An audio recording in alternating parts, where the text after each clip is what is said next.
First contact and desperate plea. The Zereth vessel Last Light drifted into the solar system like a wounded animal, trailing debris and venting atmosphere from its ruptured hull. Inside the command center, Captain Ilara pressed her six-fingered hand against the viewport, her silvery skin reflecting the distant blue-green sphere of Earth. Behind her, the life support systems wailed their warnings, another reminder that their options had run out. "How many did we lose in the last jump?" she asked, her voice barely audible over the alarms. Her first officer, Talon, looked up from his console.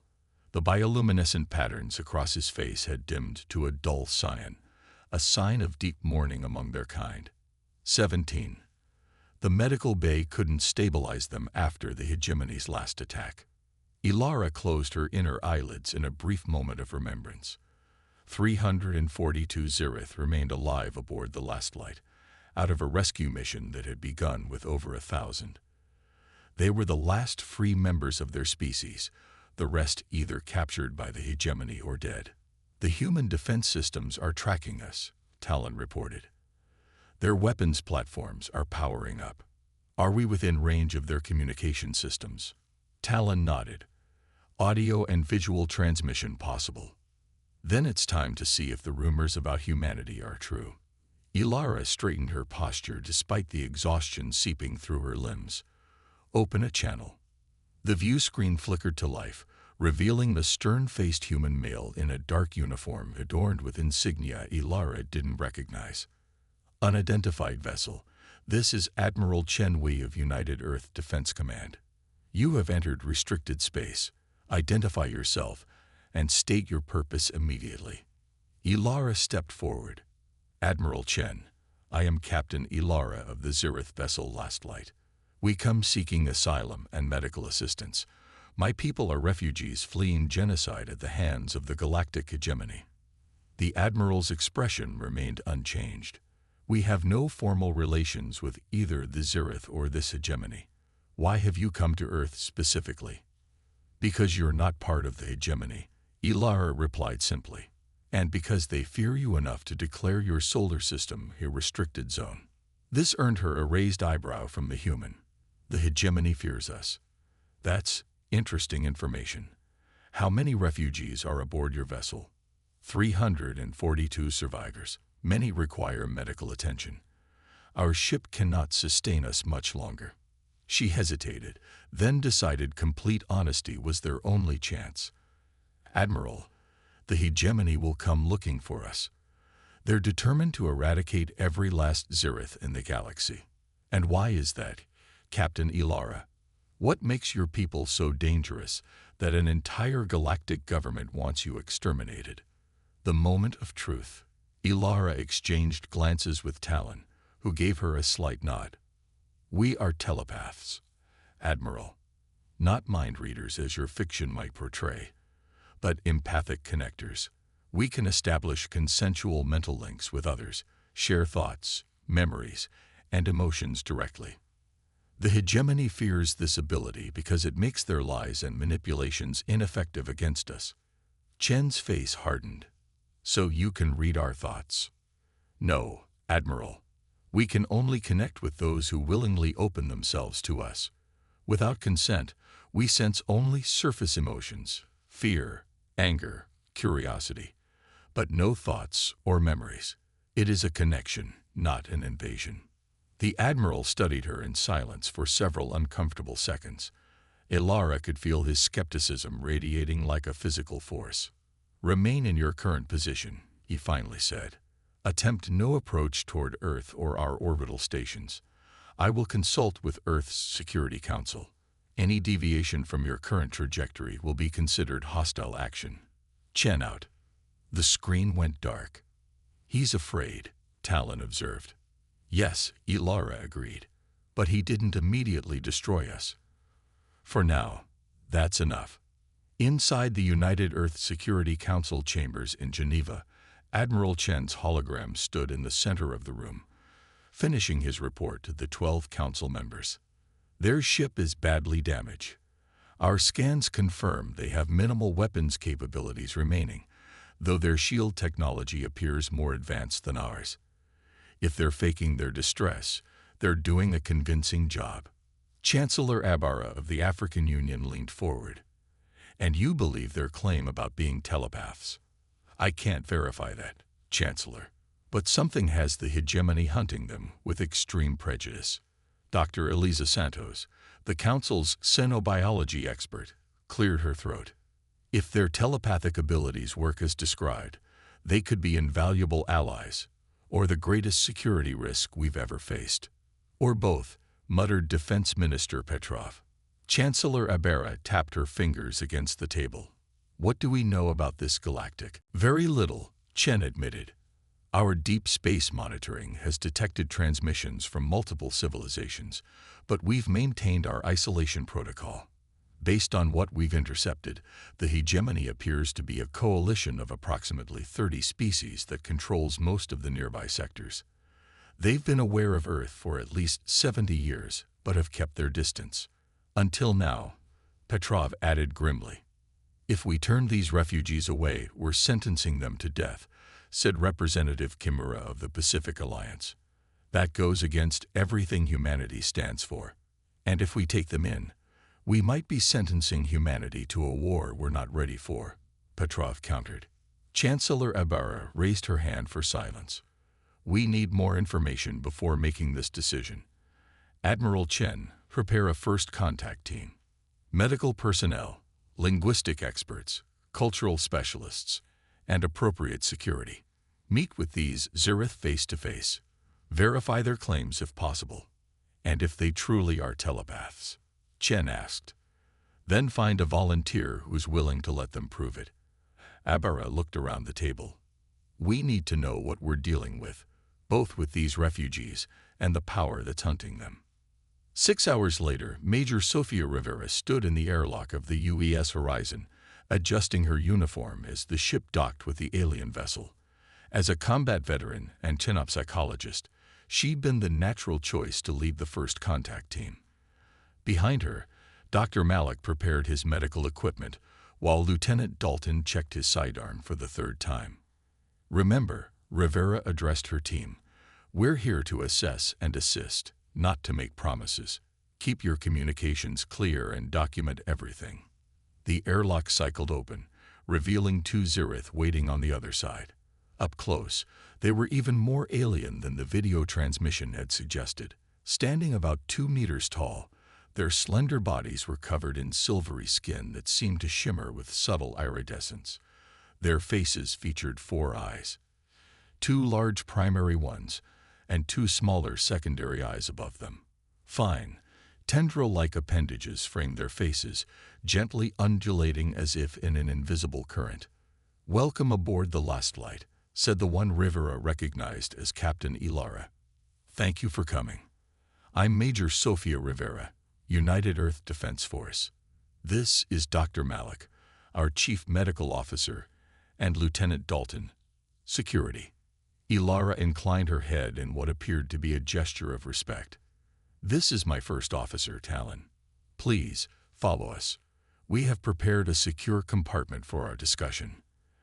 As they walked through the ship's corridors, Rivera was struck by the deteriorating conditions. Emergency lighting cast everything in a pale blue glow. Makeshift repairs were visible everywhere. Most alarming were the Zereth themselves. Many sat in hallways or crowded into open chambers, their skin dull and their movements lethargic. Children huddled against adults, their smaller bodies trembling. How long have you been running? Rivera asked quietly. 2 of your Earth years, Ilara replied.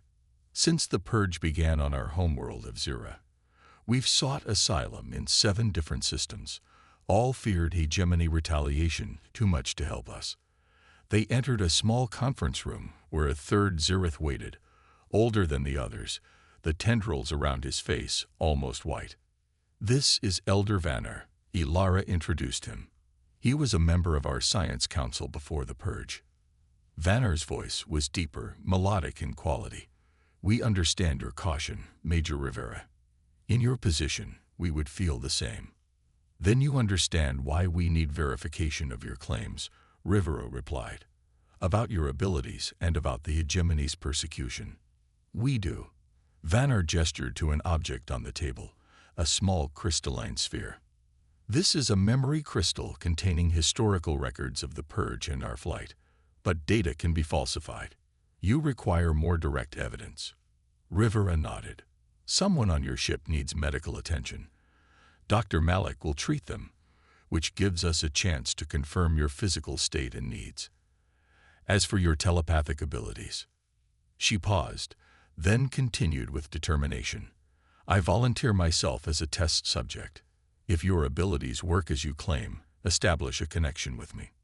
Major, Lieutenant Dalton objected. Protocol requires. I'm aware of protocol. Lieutenant, Rivera cut him off. But we don't have time for extended observation. She turned back to the Zereth. I need to know what we're facing, both with you and with the hegemony. Elder Vannar studied her with all four eyes. The connection can be overwhelming for those experiencing it the first time. Are you certain? I am. Vannar extended his six-fingered hand. Then place your palm against mine. Close your eyes and try to clear your mind. I will establish only the most superficial connection. Rivera took a deep breath and pressed her hand against the alien's. His skin felt cool and slightly textured. At first, nothing happened. Then the world exploded behind her eyes. Fear/escape/children screaming as the buildings fell. Unity/hope/the last ships launching as the sky burned. Determination/exhaustion/watching friends die one by one. Rivera gasped and staggered backward, breaking the connection. Dalton caught her arm to steady her. My apologies, Vannar said quickly. For a first contact, I should have been more gentle. What was that? Rivera asked, her voice shaking. Emotional imprints. Memories carried not in words or images, but in feelings. What you experienced were the collective emotions of our people during the Purge. Rivera steadied herself, her training reasserting control. I felt everything. The fear, the loss. She looked at Vannar with new understanding. That wasn't manufactured. No one could fake that depth of emotion. No, Vannar agreed quietly. We cannot. Dr. Malik, who had been scanning the Zereth with his medical equipment, looked up. Major, their physiology is unlike anything in our databases, but I'm detecting severe malnutrition, radiation exposure, and numerous untreated injuries throughout the ship. They need help urgently. Rivera made her decision. Captain Ilara, we'll begin emergency medical assistance immediately.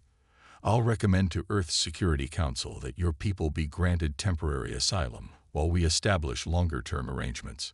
The luminescent patterns on Ilara's face brightened slightly. Thank you, Major Rivera. Don't thank me yet, Rivera cautioned. If the hegemony is as powerful as you suggest, Earth may be taking on more than we can handle. Ilara's four eyes fixed on Rivera with surprising intensity. They call humans unpredictable and dangerous. Perhaps now we'll discover why. As Rivera led her team back to their ship to submit their report, she couldn't shake the lingering emotions from the telepathic connection. The terror, the loss, but also the fierce determination to survive. Whatever the Security Council decided, humanity had just been thrust onto the galactic stage, and their first act would define them in the eyes of the stars. Forging bonds among stars. 3 months after the arrival of the Zereth, the refugee settlement in New Zealand's southern Alps had evolved from a hastily erected emergency camp into a functioning community. Prefabricated structures dotted the valley floor, their white surfaces contrasting with the vibrant green landscape and snow-capped mountains. Children, both human and Zereth, played together in the central commons, their laughter carrying on the crisp autumn air. Major Sofia Rivera walked alongside Captain Ilara, observing the integration efforts with a mixture of pride and caution. Their weekly inspection had become something of a ritual. The hydroponics lab is exceeding expectations, Rivera noted, checking her tablet. Dr. Caftry says the Zereth agricultural techniques have increased yield by 40%. Ilara's facial tendrils rippled with pleasure. Elder Vanar will be pleased. He was an botanical geneticist before becoming a science council member. She paused, her 4 eyes tracking a group of Zereth adolescents being taught Earth sports by human instructors. Your people continue to surprise us, Major. When we arrived, I expected isolation at best, hostility at worst. Don't mistake acceptance here for global consensus, Rivera cautioned. The settlement remains controversial. There are daily protests in some cities, and several nations still oppose your presence entirely. Fear is a natural response to the unknown, Ilara replied. We experienced similar divisions when first contact occurred on Zira centuries ago. They continued walking, passing the medical center where Dr. Malik conferred with Zirith healers. The integration of medical knowledge had been particularly fruitful, with several human ailments now responding to modified Zirith treatments. The Security Council meets tomorrow to discuss your long-term status, Rivera said, stopping at the edge of the settlement where the perimeter fence marked the boundary. Beyond it, a small group of protesters had gathered, their signs visible in the distance. Your people's contributions are helping your case, but concerns about the hegemony remain. Ilara's luminescent facial patterns dimmed slightly. They will come. It is only a matter of time. Then we need to be ready when they do. Rivera looked at her alien counterpart with determination. Which means I need to understand exactly what we're facing. In Geneva, the Security Council chamber was tense as Admiral Chen presented his quarterly assessment. The Zerith vessel has been moved to our lunar shipyard for study. Their FTL drive technology is approximately 50 years ahead of our current capabilities, and their shielding systems could significantly enhance our defensive platforms. Have they asked for their ship back? Chancellor Ibarra inquired. No. Captain Ilara has stated they consider the last light a fair exchange for sanctuary. Defense Minister Petrov leaned forward. And what of their telepathic abilities? Have we established proper security protocols? Dr. Santos, who had spent significant time at the settlement, answered. The Zerith have been completely transparent about their abilities and limitations. They've agreed to restrictions on who may initiate telepathic connections and under what circumstances. So far, there have been 0 violations. More importantly, added Representative Kimura, their abilities have already provided tangible benefits. The joint human-Zerith medical teams have made breakthroughs in treating several neurological conditions. The first human patients are showing remarkable improvement. All well and good, Petrov said dismissively. But what about the threat they brought to our doorstep? Our long-range sensors have detected increased activity at the edge of our solar system. Unknown vessels, briefly appearing before vanishing again. Hegemony scouts, Chen confirmed grimly. They're assessing our defenses. Chancellor Ibarra's expression remained composed, but her voice carried steel. Have the Zerith provided any tactical information about hegemony capabilities and weaknesses? Yes, Chen nodded, bringing up a holographic display. Their ships outclass ours in most categories, but there are vulnerabilities we could exploit. More concerning is their numerical advantage. The hegemony can field thousands of warships if needed. Then diplomacy must be our first approach. Ibarra decided. Prepare a communication package to be transmitted if, when, they make formal contact. We should emphasize our neutrality in their conflict, while making it clear that we don't recognize their authority over refugees in our territory. And if they don't respect that position, asked Petrov, then we'll show them why the Zerith came to us for protection. Ibarra replied simply. At the settlement's research facility, humans and Zerith worked side by side, studying the crystalline memory devices recovered from the last light. Dr. Emma Kruz, Earth's leading quantum physicist, carefully manipulated a complicated apparatus surrounding one of the larger crystals. The information density is remarkable, she told her colleague, Dr. Jahan. Each crystal lattice stores data not just in its structure, but in quantum states. It's like having 1,000 hard drives in a single gem. Talon, who had been assisting the research team, approached with a data tablet. We've compiled the technical specifications you requested, Dr. Cruz. Our FTL communication systems operated on similar principles to these memory crystals. Cruz's eyes widened as she reviewed the information. Quantum entanglement at this scale.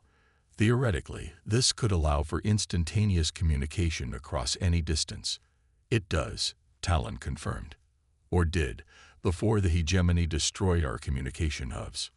If we could rebuild this technology, Cruz began. We would need materials not found on Earth, Talon said regretfully. But perhaps adaptations could be made. The conversation was interrupted by a sudden alarm. Red lights flashed throughout the facility. What's happening? Cruz asked, rising to her feet. Talon's facial patterns shifted to a warning orange. Proximity alert. All personnel report to designated safe areas. They rushed outside to see people hurrying toward shelter. In the sky above, contrails marked the path of Earth fighter craft scrambling from nearby bases. Major Rivera's voice came over the settlement's communication system. This is not a drill. We have detected multiple unidentified objects entering Earth's atmosphere. All civilians report to designated shelter areas immediately. Cruz and Talon ran toward the command center, where they found Rivera coordinating with Earth Defense Command. Status? Cruz asked breathlessly. 7 objects, initially thought to be meteors, changed course midway through atmospheric entry, Rivera explained, pointing to the tactical display. They're headed for major population centers: New York, Beijing, London, Moscow, Tokyo, New Delhi, and here. Not ships, Talon said immediately, his tendrils writhing in alarm. Seeker probes. The hegemony uses them to gather intelligence and test defenses. Can they be stopped? Rivera demanded. Yes, but... Talon was cut off as the building shook violently. Outside, a metallic object the size of a small car had crashed into the commons, throwing up earth and debris. It began unfolding like a mechanical flower, extending sensor arrays and what looked disturbingly like weapons.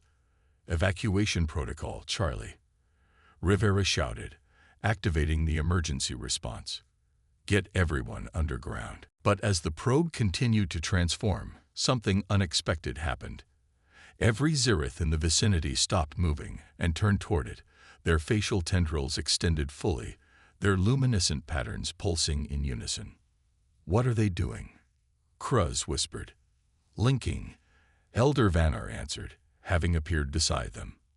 A collective defense. The air seemed to shimmer around the probe as the Zirith mental energy focused on it. The machine's movements became erratic, its sensors swiveling wildly. Sparks erupted from its joints. With a sound like shattering glass, its systems failed catastrophically, and it collapsed into a smoking heap of alien metal. Around the world, similar scenes played out as Zirith, near the impact sites, joined together to disable the hegemony probes before they could complete their missions. In the aftermath, Rivera stared at Elder Vanar with new understanding. You never mentioned your abilities could affect technology. Not technology directly, Vanar explained wearily, the effort clearly having taken a toll. The probes are partially organic, with biological processors designed to adapt to local conditions. We disrupted those components. Why didn't you tell us? Rivera demanded. Because it is considered deeply immoral among our people, Captain Ilara said, joining them. To use our gifts to harm rather than connect. Even against machines, it causes great distress. Cruz studied the defeated probe with scientific curiosity. This changes everything. If the hegemony ships use similar biological components, some do, Talon confirmed, but they learn and adapt quickly. This defense will work only once. Rivera's communicator chimed with an emergency alert. The Security Council is convening an emergency session. Captain Ilara, Elder Vanar, your presence is requested immediately. The emergency session was held virtually, with representatives from every major Earth government participating. The Zirith delegation, Ilara, Vanar, and Talon, stood before cameras in the settlement's communication center. Chancellor Ibarra opened the proceedings. Today's events have confirmed what the Zereth warned us about. The galactic hegemony has found them, and by extension, has now directly engaged with Earth.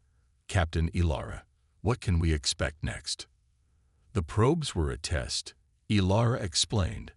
The hegemony now knows the Zereth are here, and that Earth has chosen to protect us. They also know we successfully neutralized their first wave of intelligence gatherers. Their next move will be diplomatic, a formal demand for our surrender. And if we refuse? Defense Minister Petrov asked. Escalation, Talon said grimly. They'll establish a blockade, cutting Earth off from any potential allies. Then targeted strikes against your defensive capabilities. Your people helped defend our cities today, Ibarra acknowledged. That won't be forgotten. But we need more than defensive measures if we're to survive this conflict. Elder Vanar stepped forward. There is something we've not yet shared, a possibility we've been researching with Dr. Cruz. Dr. Cruz's face appeared on one of the screens. Using Zereth crystal technology and their understanding of quantum mechanics, we believe we can create a planet-wide defensive shield, one that could withstand hegemony weapons. The theory is sound, but implementation would require resources beyond anything we've ever attempted. What resources? Ibarra asked. Energy equivalent to 10% of Earth's total power generation. And we need to adapt the Zereth telepathic amplification technology to synchronize the shield's quantum state. Petrov scoffed. You want to power our planetary defense with alien mind powers? No, Cruz corrected. We want to use their understanding of quantum entanglement, combined with their telepathic synchronization abilities, to create something entirely new. A hybrid technology neither of our species could create alone. A tense silence fell over the virtual assembly. How long would this take to implement? Chen finally asked. With unlimited resources, 2 months minimum, Cruz estimated. Do we have that much time? Ibarra directed her question to Ilara. The Zereth captain's facial patterns shifted to a solemn blue. I cannot say with certainty. The hegemony is methodical, but they've been hunting us for 2 years. They won't wait long now that they've found us. Ibarra took a deep breath. Then we proceed on multiple fronts. Dr. Cruz, you'll have whatever resources you need for this shield project. Admiral Chen, prepare our fleet for defensive operations. And Captain Ilara, we need every piece of intelligence your people have on hegemony tactics and technology. There's one more thing, Ilara said hesitantly. A request from my people. Go on. If we are to fight alongside you, we wish to do so as equals. Not as refugees, but as allies. We ask that Earth formally recognize the Zereth as a sovereign people with the right to determine our own future. Ibarra smiled for the first time since the emergency began. Captain Ilara, I believe that can be arranged. As the sun set over the settlement, Rivera found Ilara standing on a hillside overlooking the valley. The probe had been removed, and repair teams were fixing the damage to the commons. The Security Council approved your request, Rivera informed her. As of an hour ago, Earth formally recognizes the Zereth as a sovereign people and pledges to defend your right to exist free from persecution. Thank you, Ilara said softly, her tendrils moving gently in the evening breeze. I never expected to find such allies so far from home. Why did you really come to Earth? Rivera asked. Out of all the places you could have gone, why choose an isolated world with relatively primitive technology? Ilara turned all 4 eyes toward the Major. Because of your history. We studied your transmissions for decades. We saw a species that nearly destroyed itself multiple times, yet always pulled back from the brink. You've fought terrible wars among yourselves, but you've also created art of extraordinary beauty. You're capable of both great cruelty and great compassion. She paused. The hegemony fears you because you're unpredictable. We came to you for the same reason. And now we'll face them together, Rivera said, gazing up at the darkening sky where stars were beginning to appear. Together, Ilara agreed, her facial patterns glowing with renewed hope. Perhaps that is something even the hegemony should fear. In orbit above them, Earth's defensive satellites tracked a new series of anomalies at the edge of the solar system. The hegemony fleet had arrived. Humanity's defiance. The hegemony flagship Inexorable Justice emerged from FTL at the edge of the solar system, its massive form dwarfing the escort vessels that followed.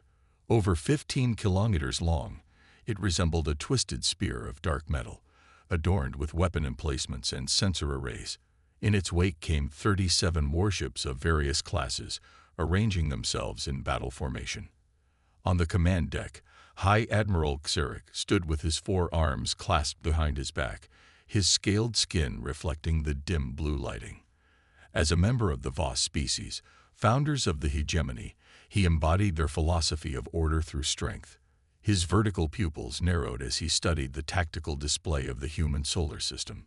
Preliminary scans confirmed Zereth life signs on the 3rd planet, reported his second in command. Approximately 300 individuals. The last of their kind. Xeric observed dispassionately.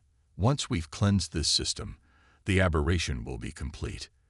The humans appear to have deployed defensive measures, Admiral. Primitive by our standards, but arranged with some tactical competence. Xeric made a dismissive gesture. As expected, open a communication channel to their leadership. Let us see if these humans possess the wisdom to surrender what does not belong to them. In Geneva, the United Earth Defense Command Center had been operating at full alert since the hegemony fleet's detection. Admiral Chen stood at the central holotable, surrounded by senior military officials representing Earth's combined forces. A separate communication link connected them to the Zereth settlement, where Captain Ilara and her officers provided real-time analysis of the hegemony deployment. 38 vessels total, Chen noted, consistent with Zereth intelligence about a standard pacification fleet. The large vessel at the center is their command ship. Ilara's voice came through the speakers. Its weapons can target anything on your planet's surface with precision. Our lunar defense platforms are online, reported General Khatri of the Indian Space Force, and the Mars outpost has activated its stealth protocols. Chen nodded grimly. Status of Project Aegis. Dr. Cruz appeared on one of the screens, her face tense but determined. We've completed 70% of the global shield network. If the hegemony attacks now, we could protect major population centers, but not the entire planet. Let's hope our diplomatic approach buys us more time, Chancellor Ibarra said, joining the conversation from the adjacent diplomatic chamber. As if on cue, the communication officer straightened in her chair. Incoming transmission from the hegemony fleet, Chancellor. Put it through to both chambers, Ibarra instructed, smoothing her formal attire. The main screen flickered, then resolved to show High Admiral Xeric. His alien features were imposing, reptilian but with an unsettling intelligence in his vertical slit eyes. I address the leadership of Earth, he began without preamble, his voice translated by the systems developed from Zereth technology. I am High Admiral Xeric, representing the authority of the Galactic hegemony. Your world harbors fugitives designated for dissolution under hegemony law. Surrender the Zereth immediately, and your planet will be spared. You have 6 hours to comply. Chancellor Ibarra stepped forward, her posture radiating calm dignity. High Admiral Xeric, I am Chancellor Ibarra of United Earth. We acknowledge your message but reject its premise. The Zereth people have been granted asylum under our laws and the universal principles of refugee protection. We do not recognize hegemony authority within our sovereign territory. Xeric's upper lip curled slightly. Your sovereignty extends only as far as your ability to defend it, Chancellor. The Zereth are a biological aberration whose continued existence threatens the stability of civilized space. Their telepathic abilities make them inherently dangerous. We have experienced no threat from the Zereth, Ibarra countered. On the contrary, they have shared knowledge and technology that benefits our people. They've integrated peacefully into our society. Your inexperience with galactic politics is apparent, Xeric said coldly. The Zereth manipulate through emotional connection. They have made you feel sympathy for them while hiding their true nature. And what is their true nature, Admiral? Abara asked. Because from where we stand, we see a peaceful species fleeing genocide.